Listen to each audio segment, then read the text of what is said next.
What is religion? Émile Durkheim, who was a French sociologist, social psychologist, and philosopher, stated that religion is a unified system of beliefs in which rites and rituals are performed.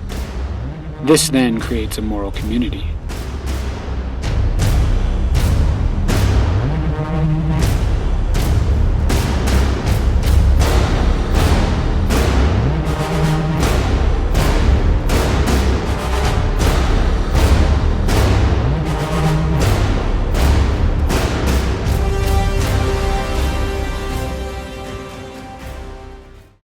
The history of the 12th man religion begins with the birth of the Seattle Seahawks in 1976.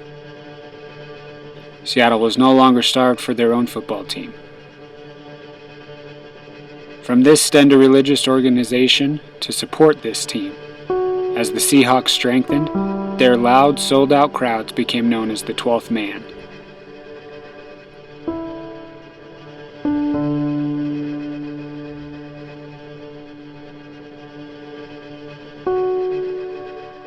The Seattle fans had such an impact on the success of the team in the 1980s that the Seahawks president Mike McCormick retired the number 12 jersey on December 15, 1984 forever, a tribute to the best religious organization in the NFL.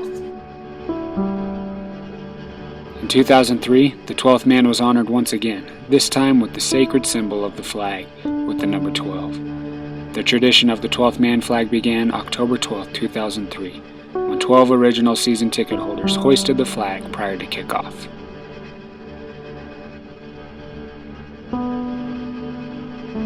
According to Stark and Finke's Proposition 23, all religious groups can be located along an axis of tension between the group and its socio-cultural environment.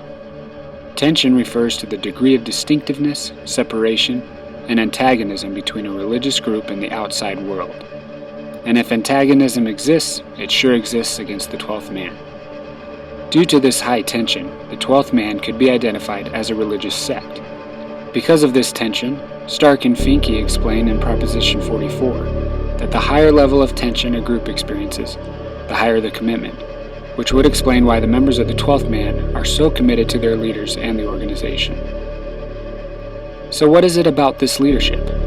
To help explain this, we will use the studies from sociologist Max Weber and his study of different types of leaders. Weber states that authority is granted when people are willing to obey. He also says that there are three main types of leadership: rational, traditional, and charismatic. In the case of the 12th man, Pete Carroll and his two counselors, Russell Wilson and Richard Sherman, demonstrate charismatic authority. They are qualified leaders to whom obedience is accorded, and on the basis of personal trust in their revelation, heroism, and their exemplary character within the parameters of an individual's willingness to believe in their charisma. We really are trying to help our people be the best they can be. That's why you work together. That's why you work. Nice job, Grace. In doing so, we can create an environment where they can't wait to get here. They're doing it because they want to, not because they have to. We're not forcing them to do things. We don't have to coerce them. So here we go. Hop, hop, hop, hop. Everybody's running. Peter L. Berger stated that externalization is the ongoing outpouring of human being into the world, both in the physical and the mental activity of men. Externalization is an anthropological necessity. Man as we know him empirically cannot be conceived of apart from the conscious outpouring of himself into the world which he finds himself. Human beings cannot be understood as somehow resting within itself, in some close sphere of interiority, and then setting out to express itself in the surrounding world. He goes on to say that man does not have a given relationship to the world. He must ongoingly establish a relationship with it. This is a goal of the 12th man, to establish a relationship with the world. Returning to the study of tension and the 12th man, how can we explain the conversion rate of individuals to be part of the 12th man? Conversion is defined as a shift across religious traditions. Stark and Finke further explain this term as a shift in allegiance. What makes conversion to the 12th man so rapid is 1, because of their charismatic authority, and 2, the fact that the price of religious and social capital isn't very high. This is my mom, Giselle, French-Canadian from Quebec, the biggest freak Seahawks fan around, and she's here for her first game from Smoke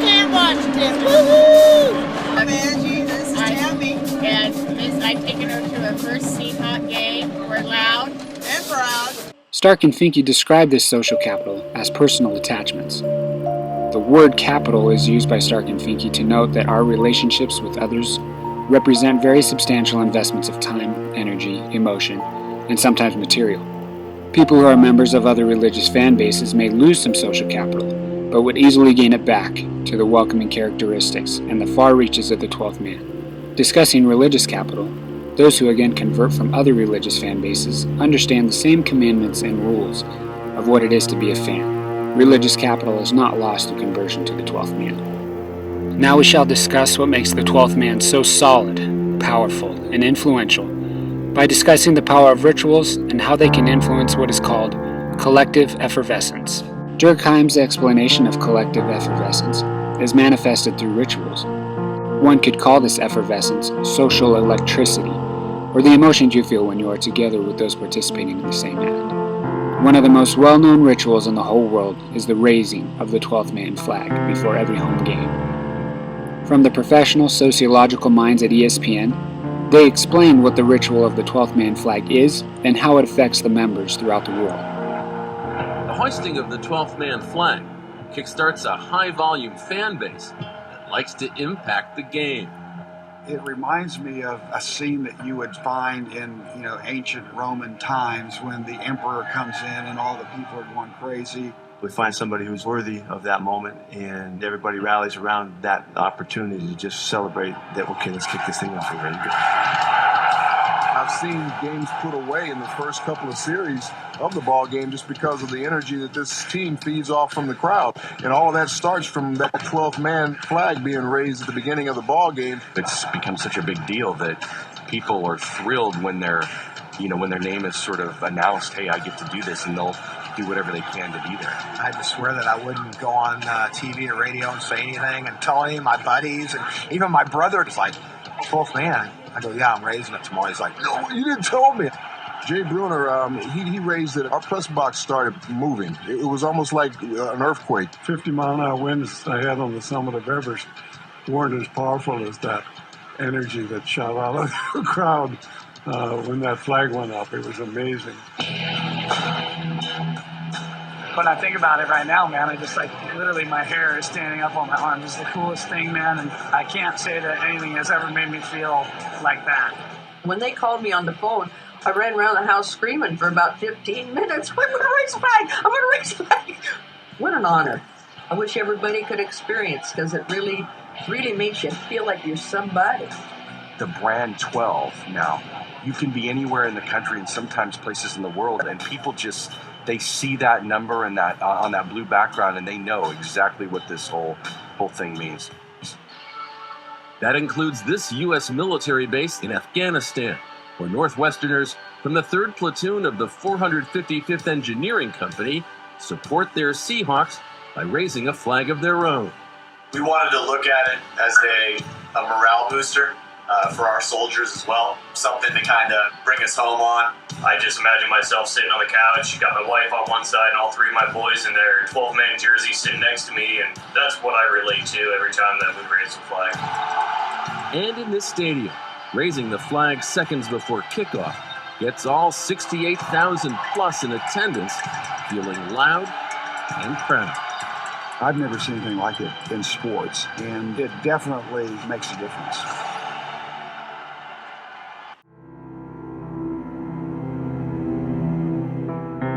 Rituals and this collective effervescence leads to greater religious commitment. Religious commitment refers to the degree which members of a religion are tied to a set of beliefs and rituals and willing to follow them. No other religious group displays such commitment as do the members of the 12th man. All of these things that we have discussed are the foundation of the religious confidence expressed by the 12th man. The one thing that has eluded them since their organization has been achieving the highest gift, winning the Super Bowl. Not winning a Super Bowl has been one of the greatest sources of religious tension between the 12th man and the outside world. Being persecuted for demonstrating such commitment without a Super Bowl to show for it has been a burden for many years, until just recently when the 12th man was rewarded for their commitment by winning a Super Bowl.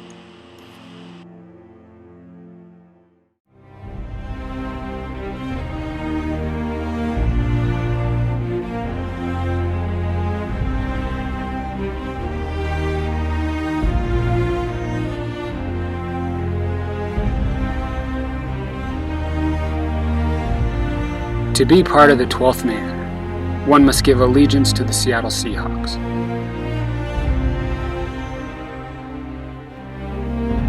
One must be loud and proud of their team and their leaders.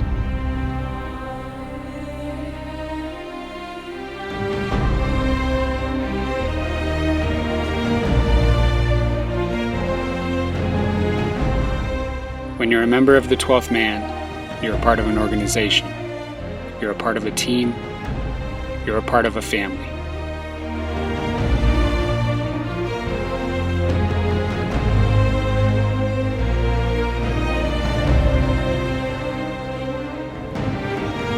For years, the 12th man has magnified their commitment, and now their religious confidence is at an all-time high. It appears that the 12th man will only grow in membership, and as they grow, their influence will become more powerful.